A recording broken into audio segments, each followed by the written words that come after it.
എന്താണ് ഇസ്ലാം എന്ന് പറഞ്ഞാൽ എന്താണ് ഇസ്ലാം? ലോകത്തിലെ ഏറ്റവും വർഗീയതയില്ലാത്ത വിശ്വാസമാണ് ഇസ്ലാം നിങ്ങളോട് പറയുന്നത്.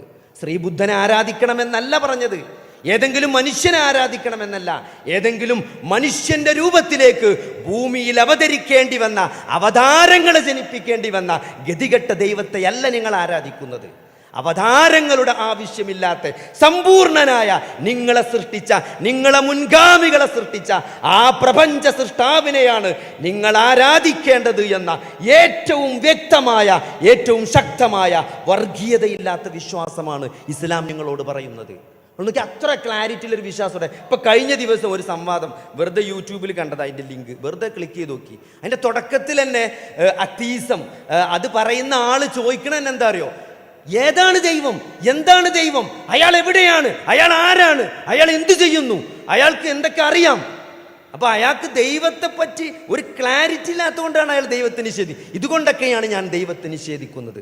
സഹോദരങ്ങളെ, ഒരു വിശ്വാസിയെ സംബന്ധിച്ചിടത്തോളം ഏറ്റവും ക്ലാരിറ്റിയാണ് അള്ളാഹു ആരാണ്.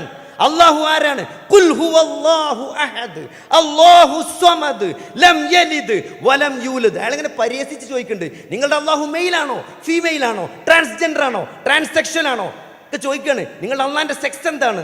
എത്ര ക്ലാരിറ്റിയാണ് സഹോദരങ്ങളെ അള്ളാഹു ആരാണ് എന്നതിനെ പറ്റി. അള്ളാഹുവിൻ്റെ നാമഗുണവിശേഷണങ്ങളിലൂടെ നിങ്ങൾ അള്ളാഹുവിനെ അറിഞ്ഞിട്ടുണ്ടെങ്കിൽ ഈ സഹോദരങ്ങളെ ഈ ചോദ്യത്തിനൊക്കെ ഉത്തരമുണ്ട്.